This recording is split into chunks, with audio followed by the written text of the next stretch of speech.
Hey Michael, Rob Wild, Swing Vision Pro, going to do your video over again for you. Going to abbreviate it this time, so make sure we've got not such a huge file and it could get to you. So we're going to start from the very beginning. This is right off the street, and this is making some swings right off the street. So we're going to see kind of where we started and then where we ended up. As I talked about from the very beginning, as we set up to the golf ball, that is how we prepare ourselves to make a good, fluid, nice swing into the golf ball. And there's two primary areas I look at. Number one is knee flex, which equates to the weight distribution on your feet. And the other thing is spine angle. So we're going to take a look, first of all, at your knee flex. Knee flex is coming to here from your hip and then coming straight down. Okay? Pretty good. Pretty good. Okay?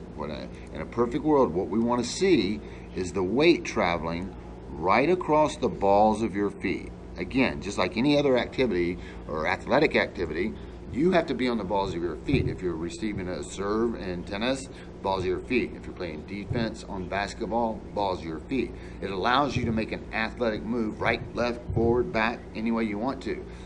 The golf swing is no different because we're making an athletic move into a stationary object, okay? So we need to have this weight distribution correctly dispersed, okay? Second thing is spine angle. Now, if I go up here and we look at your spine angle, we addressed this issue a little bit, and I think later on we corrected. If I look right here, I've got 1, 2, at least 3 different angles going on. And as we talked about, in a perfect world, ideally what I'd like to see is this, okay? Because this gives us a great axis, a stationary axis to turn around. We talked about that bolt. Well, you can take, if it's completely straight, you take a nut and it goes right on, goes right off. If you happen to be bent over, kind of like you are right here, then not so much as far as getting that bolt on. So the one thing I'd like to see you do, number one, is you kind of got your shoulders hunched and you're over the golf ball. I'd like to see you bring your head back to this point so you're straight in line. And also I'd like to see you looking down your nose at the golf ball. Okay? So here we go. We're going to go through it. And I'll tell you what I see. Here we go. Start to bring you back in your golf swing. Bring you back in your golf swing. This is a typical move, Michael, that we see of a lot of amateurs, and it's just because you've probably done it for years. But I'm going to highlight it for you. And it's your knee flex. You set up in a really nice knee flex, but as we progress, as you start to take that club back, they simultaneously, one thing and the other happen at the same time. You take your club back and you straighten that knee. And here we go. And as you'll see at the top of your backswing, I'm going to stop you right there. Look at the disparity from where you were until where you ended up. Okay? We're a good 8 inches behind that. Number one, we've stiffened out this or straightened out this leg. And once we do that, all of our weight transfers, pardon me, wrong tool. Get rid of that. Grab the right one here. All of our weight transfers from the balls of our feet back to our heels, okay? We talked about that. We can't play golf from the back of our heels. No way, all right? Okay, other thing to your attention right now, I'm gonna highlight this area. We are blocking this shoulder turn with our chin, and once we do that, the only thing that we can do to continue our backswing on is to bend our arms, okay? We've got here, I've got here. We've got a good 53% bend in that arm. And also, we're separating from the body, because if I look at this over here, look at, we call this a flying right elbow. Look how much space there is in between your body, between that arm and the body. And there's also space created under here, between the arm and the body. Right? I'm going to take you on down. So I'm back, okay? We call all these manipulations, when you come out of your swing, back in your swing, we call them manipulations because if you do not stay in them throughout the entire golf swing, then if you come out of them, then at some point, you know how long you played golf. If you don't get back pretty close to where you were at address, that you're going to miss the golf ball, or you're going to top it, hit it fat. There's all kinds of things that are going to happen. So whenever we manipulate our golf swing, it becomes a timing issue, right? Are you able to time this absolutely perfect and get back to the correct position time after time? Absolutely not. Okay? Can you sometimes get lucky and everything kind of fall into place? Absolutely. And that's when those good ones that we hit that make us want to come back. Okay? But then those are followed by 2 or 3 inconsistent shots as well. So our whole goal is to make you consistent throughout. Okay? So when I say manipulation, look what you've done. Now if I look at this knee, it's back in place. Now if I look at this arm, you get all this out of the way so I can brought this. So now if I look at this arm, we got a nice, pardon me, wrong tool, grab that one, grab this one, erase it. Now we've got a nice straight left arm, okay? Not only that, now we're back into our knee flex. So we made the manipulation. We came out of it and we came back into it, all right? And let's see what the Reese says. Here we go. On down, boom, beautiful, okay. Just a tad late, okay? And late equates to, back up a little bit, see right here, the face of your club at impact is headed this way, okay? Which means inevitably the ball is going to go this way, okay? So that you may have been right side of the fairway or in the right rough, okay? Bring you on through and see what your finish looks like. Bring you on through, and we talked about this as well. When I see this much weight, when I only see the foot coming up this much, I know you've left about 35 to 40% of your weight, the body weight that could have actually been used to propel the golf ball, still on your right-hand side, okay?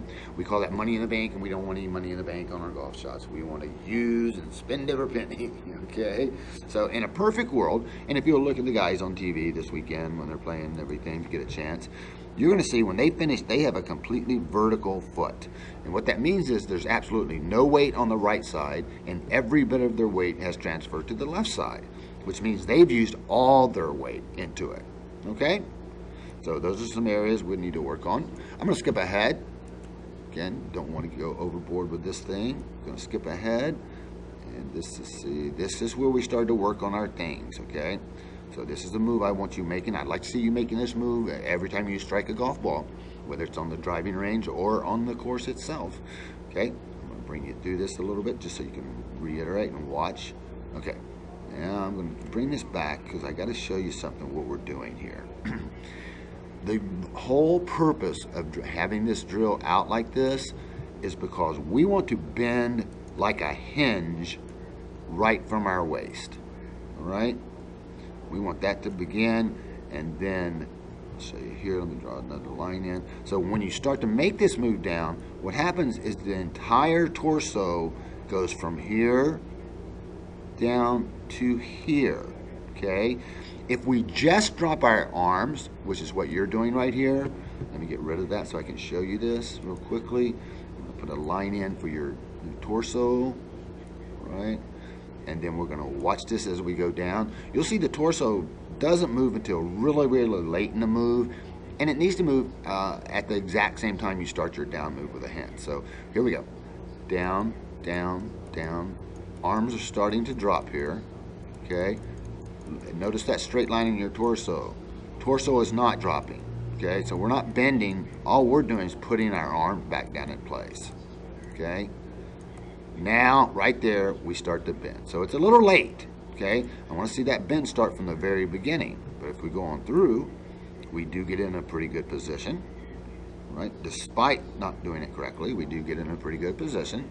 And again, we're going to look at, I'm going to cheat you up a little bit to get you right into your swing so I can show you some things here. Let me get you back in. Okay, here we go. And we're going to look at that knee flex again. Again, you set it up really, really nice, Michael. Okay, I mean, I have no qualms about the way you're setting up your knee flex and your balls of your feet, the weight on the balls of your feet. That's very nice, okay? What I do have a concern with is if and when we come out of this knee flex right here, okay? So here we go. Coming on back. Bring it on back. I want to bring your attention to one other thing when I got you here. Look how much nicer our spine angle is at this point. Well, we had 3, 4, 5, 6 bends in it at one point, okay? Now we've got a pretty nice straight spine angle. Could it come back just a little more? Yeah, I'd still like to see this head come back about 3 or 4 inches. It's going to get you, it's going to do two things. Number one, it's going to get you in line with your spine. Number two, it's going to raise this chin level to about right here, okay? Two importance of that. Number one, we get in that straight spinal line.